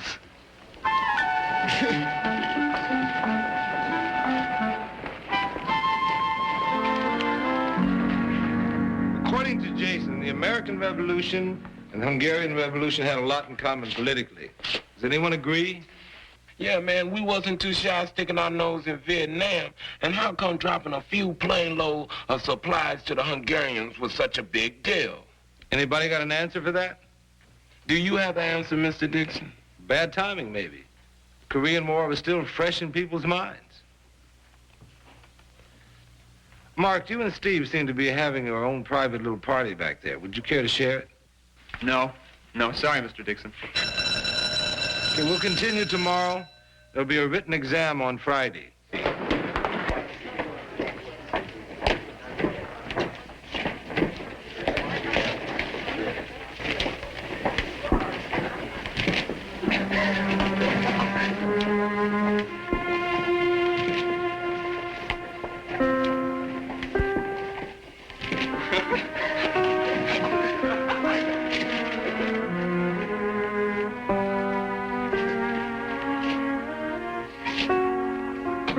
It's a rose. I see. Yeah, well, Those guys giving you a rough time, Howard? no. Just that I'm doing the play and they're kidding around. I can take a joke. Good. It always helps to have a sense of humor. See you, Mr. Dixon.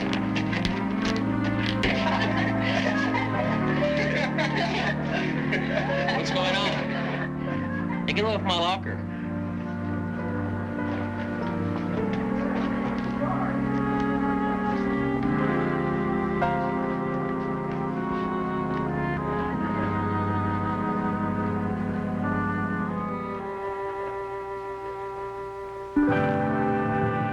Thing that's happened in this school that makes me as mad as this. Yeah, I know. I feel the same way. Do you have any idea who might have done it? Well, the two kids that I might have suspected were in my class at the time it was written. I hate sneaks. Well, another thing I hate to mention, Pete. But I guess we better know. Do we have one problem or two? What do you mean? I mean, in your opinion, is Howard a homosexual? Well, in my opinion, I have no idea. All I know is that Howard is a nice, decent kid, and he's a good student. And he was very hurt by all this. Yeah. Well, let's find out what we can. Have you had a chance to talk to him yet? I tried, but he was too busy washing off his locker and pretending it was all a big joke. A joke?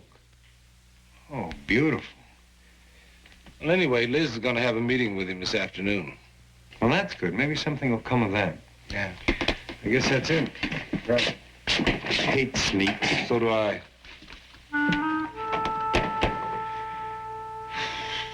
Hey, Bernie. Oh, hi, Howie. Weren't we supposed to work during lunch? Yeah, well, I had to take care of something else. I'm sorry. That's okay. I knew it had to be something. Yeah, well, I should have let you know, but you see, I have this other project at lunchtime. Don't sweat it, Bernie. I had something else during lunch. So, Yeah, well, we'll catch up on it later on, okay? all right. Later on.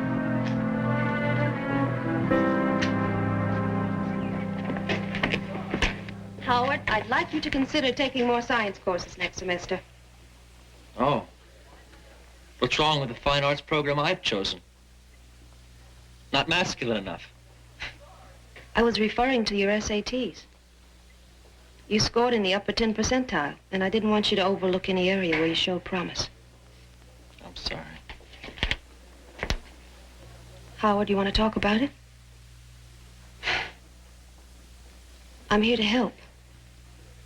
And I'd like to if I can. How do you figure on helping me, Miss McIntyre? Can you make me into some kind of all-American hero? So people look up at me and say immediately, that's a man? Can you cure my asthma? Howard, that... Can you make me stronger? Can you show me how to talk to girls without feeling like a fool? No, I can't. But if you feel changes are necessary, I guess you have to make them.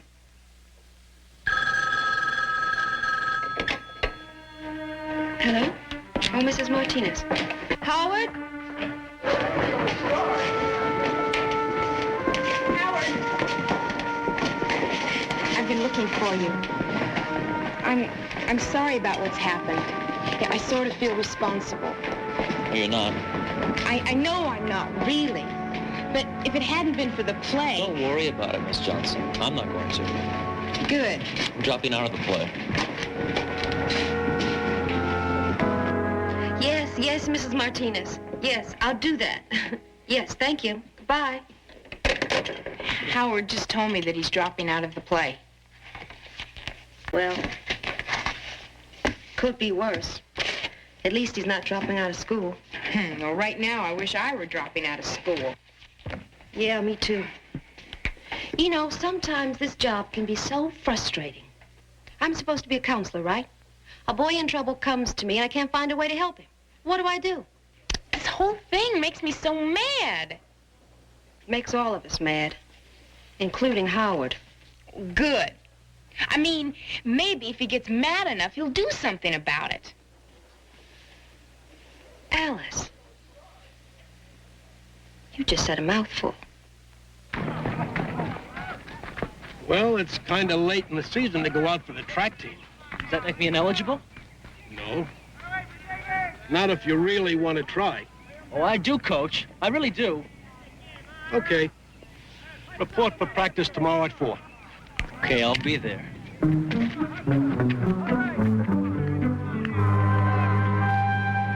Hi, Howard. Helen. Listen, I know this is kind of sudden. I understand if you say no. So don't worry about hurting my feelings. What are you talking about? Do you want to go to the movies Friday night? Sure. 7:30? Okay. Listen, if you don't want to, I understand. Howard, I said okay. Thank you. See you later.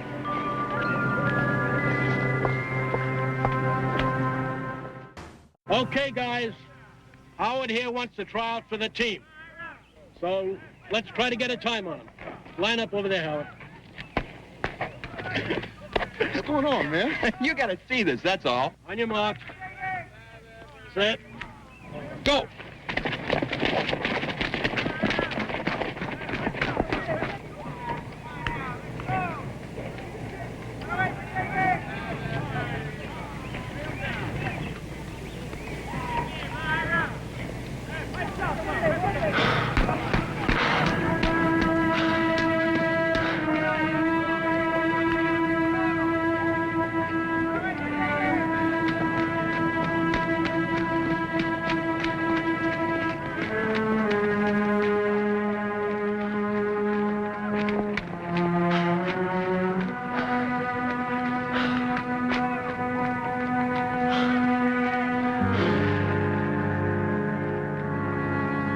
Hey, Howard!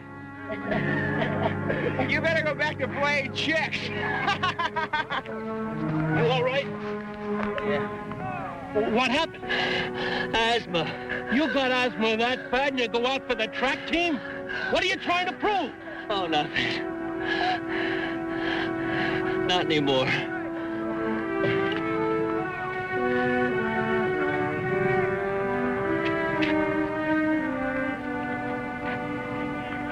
You all right? Sure? Oh, maybe not. Listen, maybe we ought to call it off for Friday. Why? Well, I don't think I'm going to be up to it. Oh, I'm sorry. Some other time, maybe.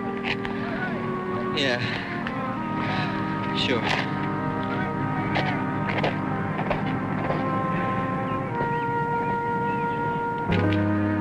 Read chapters 11 and 12. That's all.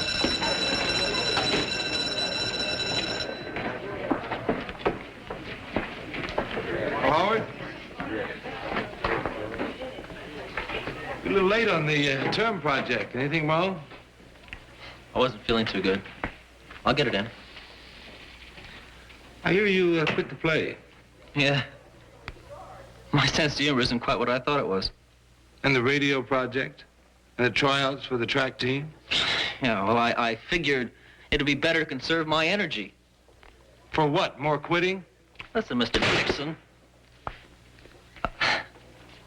I realize you and Miss McIntyre are only trying to be helpful. But there's no use talking about it. I tried to be something that I wasn't. It didn't work out. How about being just what you are? That's very interesting. I mean, I don't know what I am. Do you? I know what my name is. I know where I live, what I like to do. But what am I, Mr. Dixon? According to them, I'm just an it. I think you're a boy about to become a man. Yeah, that's the magic word. Listen, since I don't seem to fit anyone's bill, maybe you can give me a definition. Please, tell me, what is a man? Howard, there are as many answers to that question as there are men. Some people think it's one who has courage and can face responsibility. Others think it's anyone who can chase girls. Look, Howard, I can't define to you what a man is. It's just something that you'll have to feel. But I don't feel it, Mr. Dixon. How old are you? 16.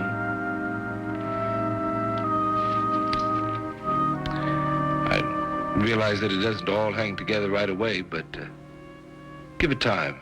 It will. Really? Really. Okay. Come on, I'll walk you out.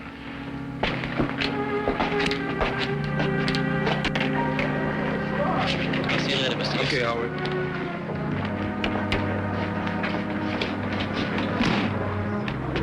Hi, Mr. Dixon. Hi, Bertie. Mr. Dixon. I guess Howard told you what a rat I am. No, as a matter of fact, you didn't. Well, I'm saying I'm a rat, okay? Okay. I mean, I really feel bad about it. A lot of people do, Bertie. I don't know how it all happened. Well, let me tell you. See, Howard Foster was accused of being a homosexual. You were his only friend, you ran out on him. Why? I don't know. There was no reason for me to act like that. I'm gonna make it up to him. Dixon, come quick. Howard Foster's fighting. Come on, Fairy. Hit me back. Hit me back. Oh, no. I know I can't beat you up, you big stupid lug. So why even try? How? You need any help? No, I don't. I may not be able to fight this baboon, but I'm not going to have anybody do it for me. And I'm not going to run away either. Thanks for the offer, Bernie. Howie, you can't be... I said I'd handle it and I'd take off. Boy, you are really begging for it, aren't you? Oh, sorry. But you don't scare me anymore. You already shot your best shot. You made me feel pretty bad about myself. You're not going to make me feel any worse. Okay, man. Figures you wouldn't want to fight anyway. Oh, I want to fight. But not on your terms. Hey, look. I am leaving you alone. What do you want from me? I want to know if by putting me down, it makes you all feel like men. I want to know if writing on my locker is your standard for real guts. What's gotten into him? Nothing that wasn't there before. I call it cheap and gutless. And if that's the best way you had to make yourselves look good, then you're welcome to it. Do you really think I play the girl's part in the play? If I were really trying to hide what you say I am? Why don't you think on that one? And even if you could make something of it, what about you? I notice you guys out in the football field when you win a game. All over each other, hugging and kissing. Suppose people picked up on that and made something of it. What would you say? Oh, that's different. That's sport. Well, it's no good. It's what anybody wants to make of it. I'm not so sure what a man is, but I do know what he isn't, and that's you.